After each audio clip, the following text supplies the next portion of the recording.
बिस्मिल्लाहिर्रहमानिर्रहीम। Dear student, अस्सलाम वालेकुम। हम सेकेंड ईयर के चैप्टर नंबर 4 कंट्रोल स्ट्रक्चर्स को स्टडी कर रहे थे, जिसमें मैंने लास्ट लेक्चर में आपको तकरीबन 6 प्रोग्राम्स या 5 प्रोग्राम्स मैंने आपको करवाए थे। और उन प्रोग्राम्स में मैंने आपको कहा था कि आपने इसको रीड आउट करना है और इसकी प्रैक्टिस करनी है। और अगर किसी का कोई क्वेश्चन है तो काइंडली वो भी कमेंट्स में करिएगा, लास्ट वाला जो हमने चैप्टर पढ़ा है।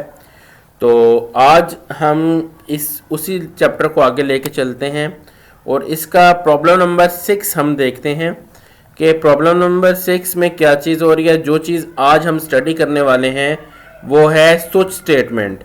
स्विच स्टेटमेंट में आपके पास ये होता है कि एक इनपुट आ रही होती है और उसके बाद आपके पास मल्टीपल आउटपुट्स होती हैं, लेकिन जो आउटपुट होती हैं वो आपकी चॉइस के मुताबिक होती हैं। फॉर एग्जांपल, अगर आपने डिफरेंट प्रोग्राम्स डिफरेंट केसेस में लगाए हुए हैं तो आप अपनी मर्ज़ी से, यानी यूज़र अपनी मर्ज़ी से कोई भी एक प्रोग्राम चलाएगा और उसके ऊपर वो वर्किंग करेगा।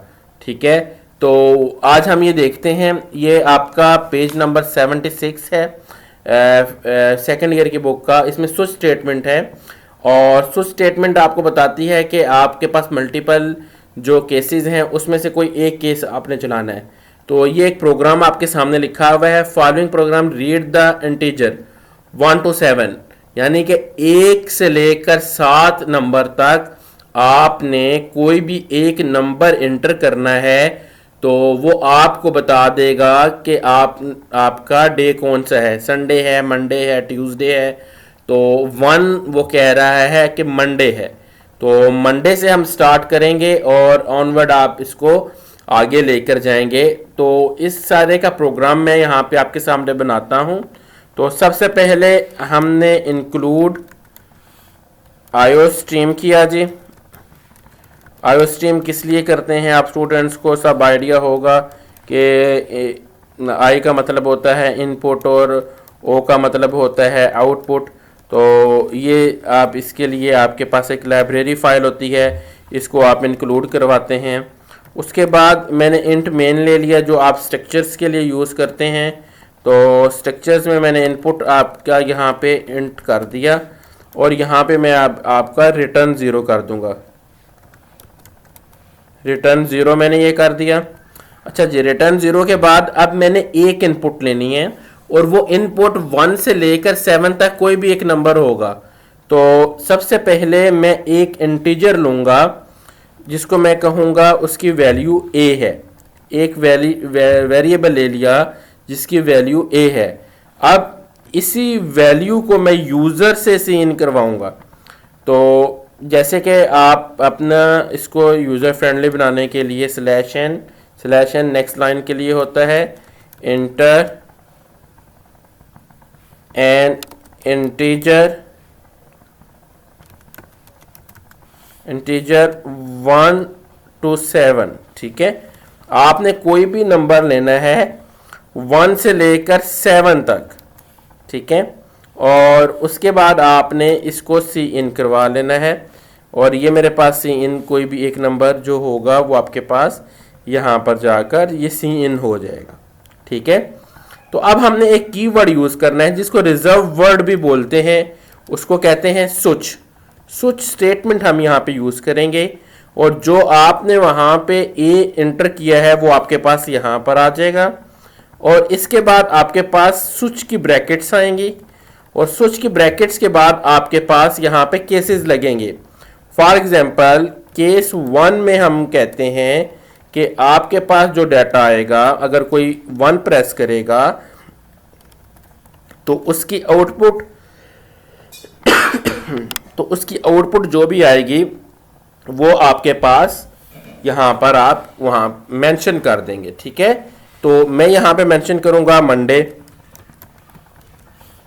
मंडे के बाद आपने यहाँ पर एक स्टेटमेंट जब आपकी हो गई तो उसके बाद आपने यहाँ पे ब्रेक कर देना है। ब्रेक करने के बाद आप सेकंड केस लगाएंगे। केस 2 मैंने लगाया, केस 2 मेरे पास ये आया और यहाँ पे मैंने सी आउट लगा दिया। सी आउट आपके पास सेकंड केस जो आपके पास आएगा वो आपके पास आएगा ट्यूसडे। ठीक है, आपने यहाँ पर ट्यूसडे कर दिया। ठीक है जी, और ट्यूसडे आपने यहाँ पे क्लोज कर दिया और यहाँ पे ब्रेक कर दिया आपने। ठीक है, ये आपके पास सेकंड स्टेटमेंट आ गई। इसी तरह आपके पास थर्ड स्टेटमेंट आएगी, सेम यही है। ब्रेक के बाद आप यहाँ पर दोबारा से केस लगाएंगे, केस 3 इसको बोलेंगे आप, और केस 3 के बाद आप दोबारा से ये वाली स्टेटमेंट लगाएंगे। ठीक है, और केस 3 के बाद आप यहाँ पे कहेंगे कि जी मेरे पास जो आउटपुट आ रही है वो आउटपुट वेडनेसडे है। ठीक है जी, मैं यहाँ पे वेडनेसडे कर देता हूँ। तो आपके पास जो सेकंड आपके पास ये आ रही है, ये आपके पास वेडनेसडे आ रही है। ठीक है, इसके बाद आप ब्रेक कर देंगे, ये मैंने ब्रेक कर दिया। उसके बाद दोबारा से आप लगाएंगे फोर्थ केस, तो इसको मैंने यहाँ पे फोर्थ केस कर दिया।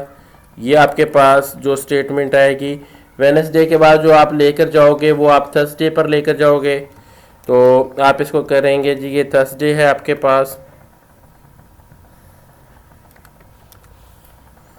थर्सडे के बाद आपके पास नेक्स्ट जो स्टेटमेंट आएगी, स्टेटमेंट नंबर 5, ये वाली स्टेटमेंट आपने इसके बाद ब्रेक कर दिया, ये आपके पास ब्रेक हुआ। उसके बाद दोबारा से आपने इसी को कॉपी किया, मैंने इसको कॉपी किया हुआ केस को, और मैं से कंट्रोल V कर रहा हूँ, आप भी इस तरह कर सकते हैं। तो अब आपने इसको फ्राइडे किया, और फ्राइडे के बाद ये केस आपके पास लग गया, और यहाँ पे आपने दोबारा से ब्रेक कर दिया। उसके बाद आपके पास एक और केस लग गया जिसको आप केस 6 कहेंगे। तो केस 6 में आपके पास आ जाएगा सैटरडे, ये सैटरडे आ गया आपके पास, और आपने यहाँ पे ब्रेक कर दिया। और लास्ट केस जो आपके पास आएगा, इस 7 केस इज अ संडे। आपके पास 7 केस संडे आया, और संडे के बाद आपने दोबारा से ब्रेक लगा दिया। अब अगर इनके अलावा, मतलब कि 1 से लेकर 7 तक के अलावा कोई भी नंबर एंटर होगा तो आपको एक एरर आ जाए, उस एरर को हैंडल करने के लिए हम एक रिजर्व वर्ड यूज़ करते हैं जिसको आप बोलते हैं डिफ़ॉल्ट। तो डिफ़ॉल्ट का रिजर्व वर्ड, यानी कि जब भी आपके पास कोई ऐसी चीज़ आ जाए जो आपने यहाँ पे नहीं बताई हुई और उसने यूज़र ने एंटर कर दी है, तो उसकी जगह पे हम क्या कर देंगे, सी आउट। सी आउट के बाद आपने यहाँ पे कर देना है नॉट वैलिड। ठीक है स्टूडेंट, तो ये आपको होपफुली समझ आ गया होगा। तो इसके बाद आपने ब्रेक नहीं लगाना। काफ़ी स्टूडेंट्स जो हैं ये इसमें मिस्टेक करते हैं, वो इसके बाद ब्रेक लगा देते हैं। इसके बाद ब्रेक नहीं लगाना। F11 किया मैंने, F11 करके 1 से लेकर आप 7 तक कोई भी नंबर इंटर करें। मैं 6 इंटर करता हूँ तो मुझे वो वो मुझे मेंशन कर देगा जी सैटरडे है। ठीक है, इसके बाद दोबारा F11 करूँगा मैं। अब मैं 3 करता हूँ तो मुझे बता देगा वेडनेसडे है। दोबारा से मैं इसको करता हूँ, अब मैं 0 प्रेस करता हूँ तो अब इसमें मुझे वो इनवैलिड वैल्यू में जाना चाहिए, तो नॉट वैलिड। ठीक है, तो ये आपके पास ये सही से वर्किंग कर रहा है। आपने भी स्टूडेंट्स इसको सही से चलाना है और इसकी प्रैक्टिस करनी है। तो नेक्स्ट प्रोग्राम की तरफ हम मूव करते हैं। इसको आप कोड कर लीजिएगा, ये आपके सामने मैंने सारा कोड कर दिया है, आप इसको इजीली कोड कर सकते हैं। आपकी बुक में भी ये लिखा हुआ है। और क्वेश्चन नंबर 7 की तरफ हम आएंगे। प्रोग्राम नंबर 7 में कहता है जी एक आपने करैक्टर लेना है। अब आपके पास तो स्टेटमेंट ही आ रही है, लेकिन उसमें आपको बता रहा है कि आपने करैक्टर लेना है एक, और वो करैक्टर बताए कि वो वॉवल वर्ड्स हैं कि नहीं है। वॉवल्स वर्ड कौन से होते हैं, AEIOU, और ये लोअर केस में होते हैं। ठीक है, तो वो आपको ये बताएगा कि आपके पास वॉवल हैं कि नहीं। तो इस प्रोग्राम को हम देखते हैं, इंक्लूड, और मैंने यहाँ पर इंक्लूड करने के बाद इसको मैंने आयो स्ट्रीम किया। आयो स्ट्रीम के बाद आपने यहाँ पे आकर यूजिंग नेम स्पेस std ये आपने किया यहाँ से, और आपने इसको इंट मेन कर दिया। और इंट मेन में जाने के बाद आपने इसकी कंडीशंस लगा दी और ये आपके पास रिटर्न 0, ये आपका कंप्लीट स्ट्रक्चर हो गया। होपफुली आपको ये सारा याद हो गया होगा, क्योंकि बार बार मैं इसी अपने प्रोग्राम में यही चीज़ कर रहा हूँ। तो अब जो चीज़ हम करने लगे हैं वो आपके पास है करैक्टर। करैक्टर में आप देखें कि आपके पास क्या चीज़ आ रही है। करैक्टर में स्टूडेंट्स आपने करैक्टर लेना है, तो एक मैंने CH ले लिया एक, और इसको मैं यूज़र से ही सीन करवा लूँगा। तो मैं सबसे पहले सी आउट करूँगा और यहाँ पे मैं मेंशन करूँगा कि आपने इंटर करना है, इंटर लोअर केस। ठीक है, आप इसमें मेंशन करोगे ना। देखें आपके पास जो लोअर केस में AEIOU आता है वो ही सिंपल जो है आपके पास वही चीज़ सिंपल जो है आपके पास वो वॉवल्स होंगे। ठीक है, अगर आप इसे कैपिटल में करेंगे तो स्टूडेंट्स कैपिटल में आपके पास वॉवल्स नहीं आएंगे। ठीक है, तो ये सी इन मैंने करवाया और यहाँ पे आके सी इन करवाने के बाद ये चीज़ मैंने यहाँ पर जी स्टूडेंट्स, अब ये आपके पास जो भी करैक्टर आ रहा है इसको हमने स्विच स्टेटमेंट में डालना है।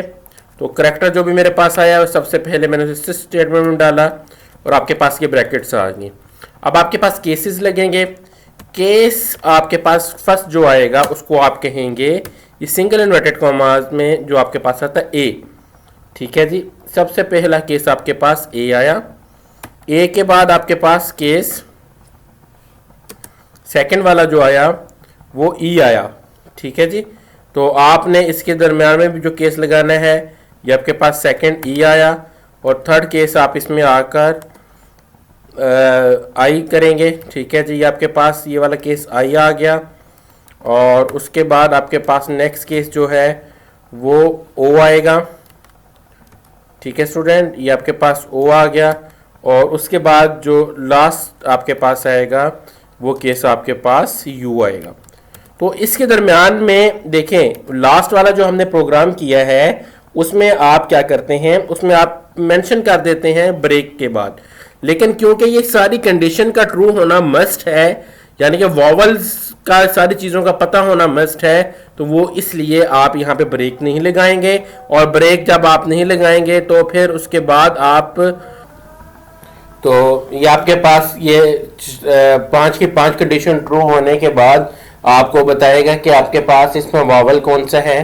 तो जो लास्ट वाली कंडीशन होगी यहाँ पर हम मेंशन कर देंगे सी आउट। अगर जो भी नंबर इनसे रिलेटेड आएगा, फॉर एग्जांपल AEIOU से रिलेटेड आएगा, तो उसमें आप करोगे कि जो आपने इंटर किया है यू इंटर्ड, तो आपके पास ये चीज़ आएगी यू इंटर्ड अ वावल। ठीक है, तो आप इसमें वावल में ये चीज़ आपके पास यहाँ पर मेंशन हो जाएगी। ठीक है, तो आपने इसको वावल कर देना है। और अगर इसके अलावा अब देखें ये वाली स्टेटमेंट हमारे पास ये आ गई, और अब मैं ना लास्ट स्टेटमेंट चला रहा हूँ, तो दोबारा से मैं डिफ़ॉल्ट करूँगा, ताकि अगर वो वाली स्टेटमेंट नहीं चलती तो आपके पास एटलीस्ट ये वाली स्टेटमेंट चले।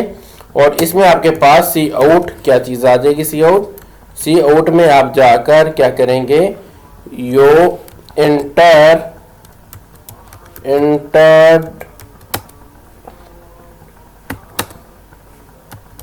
यानी कि वो वॉवल नहीं है उसमें आप ये चीज़ मेंशन कर देंगे। ठीक है, तो ये आपके पास ये आ गया। तो ये प्रोग्राम मेरे पास यहाँ तक चला है। F11 करके इसको रन करूँगा, सबसे ऊपर एक एरर आ रहा है। इसमें एरर आपके पास क्या आ रहा है कि आयोस्ट्रीम का एरर आ रहा है, iostream.h, और इसको मैंने यहाँ पे जाकर F11 दोबारा से किया, और लास्ट में आपके पास यहाँ पर ये चीज़ नहीं मेंशन थी, ये लिखा नहीं हुआ था, तो ये आपने लाजमी लिखना है। आपको प्रैक्टिकल करवाने का मकसद ही ये है कि मैं इसको रन करूं और जो एरर आए वो आप उसको देखें। अब फॉर एग्जांपल मैं इसमें ए कर देता हूं, जैसे मैं ए करता हूं वो मुझे बताएगा कि आपने वावल इंटर किया। ठीक है, अब इसी प्रोग्राम को रन करने के बाद मैं कैपिटल ए करता हूं, तो देन वो कहेगा कि आपने वावल इंसर्ट ही नहीं किया। ठीक है, और आपके पास अगर कोई और वर्ड आ जाता है, फॉर एग्जाम्पल आप इसको F11 करके चलाते हैं और मैं यहाँ आकर 2 इंटर कर देता हूँ, तो देन भी वो उसकी डिफ़ॉल्ट वाली कंडीशंस में चला जाएगा। होपफुली आपको ये वाला प्रोग्राम भी समझ आ गया होगा। इसकी आपने प्रैक्टिस करनी है सही से, और जो चीज़ समझ ना आए वो आपने काइंडली मुझसे पूछनी है। तो अब हम अपने नेक्स्ट प्रोग्राम की तरफ चलते हैं, जो कि है नेस्टेड इफ पर। नेस्टेड इफ जो है, इसका मतलब ये है कि एक इफ के बाद आपके पास, यानी कि इफ की कंडीशन के अंदर एक इफ। तो ये आपके पास एक आ रहा है प्रोग्राम, इसमें हम नेस्टेड इफ को यूज करते हुए एक प्रोग्राम करेंगे। हम कहेंगे कि हमारे पास एक स्टूडेंट है जिसके 33 मार्क्स हैं, जैसे कि हमने एक पहले किया था, और वो स्टूडेंट अगर 33 मार्क्स हैं तो वो पास है, अदरवाइज वो स्टूडेंट फेल है। लेकिन उसमें अगर उसके मार्क्स जो हैं वो लेस देन 0 हो जाते हैं, एक कंडीशन होती है ना कि क्योंकि यूजर आप लेस देन 0 दे देता है, तो देन उसमें आपने क्या करना है, ठीक है। तो और अगर वो ग्रेटर देन 100 कर देता है तो उसमें भी आपको उसको हैंडल करना है। तो ये प्रोग्राम आपका पेज नंबर 80 पर भी है, तो आप वहां से भी देख सकते हैं। और सेकंड में आपको ये प्रोग्राम यहाँ पे रन करके और इसके टर्म एंड कंडीशंस के साथ मैं आपको बताऊंगा। तो आपके पास यहाँ पर दोबारा से आपने इसको इंक्लूड आयोस्ट्रीम, इंक्लूड आपके पास आयोस्ट्रीम .h भी आप कर सकते हैं, लेकिन .h का आपके पास इसमें एरर आता है। ये स्टूडेंट्स को आइडिया हो गया होगा कि एरर आता है, तो आपने इसको देखना है। और इसके बाद मैंने यहाँ पर इंट मेन कर दिया, और इंट मेन करने के बाद आपके पास ये कंडीशंस यहाँ पे क्लोज, और इसको आपने रिटर्न 0 कर दिया। अब हम एक नंबर लेते हैं। फॉर एग्जांपल मैं स्टूडेंट से कहता हूं जी उसके मार्क्स, ठीक है, और ये मार्क्स मैंने यूजर से सीन करवाने हैं। तो यहां पे मैं सी आउट करूंगा, please enter the number of student, ठीक है जी, ये आपके पास आ गया। और यहाँ पे मैंने आकर एंडल कर दिया, और एंडल करने के बाद यहाँ पे मैंने सीन करवा दिया, और सीन मैंने कहा जी ये मार्क्स है, ठीक है जी। सीन मैंने कहा ये जो भी आप सीन करवा रहे हो ये मार्क्स है। अब मैं इस पे कंडीशन लगाता हूं कि जो सीन इन करवा रहा है वो एक तो आपके पास ग्रेटर देन 0 हो और लेस देन 100 हो। तो इसमें जो कंडीशंस आपको लगेगी वो आपके पास दो कंडीशन है। मैं यहाँ पे इफ आता है, और इफ आने के बाद आपने यहां पर एक कंडीशन लगाई, मार्क्स आपके पास greater than and equal to 0, ठीक है स्टूडेंट।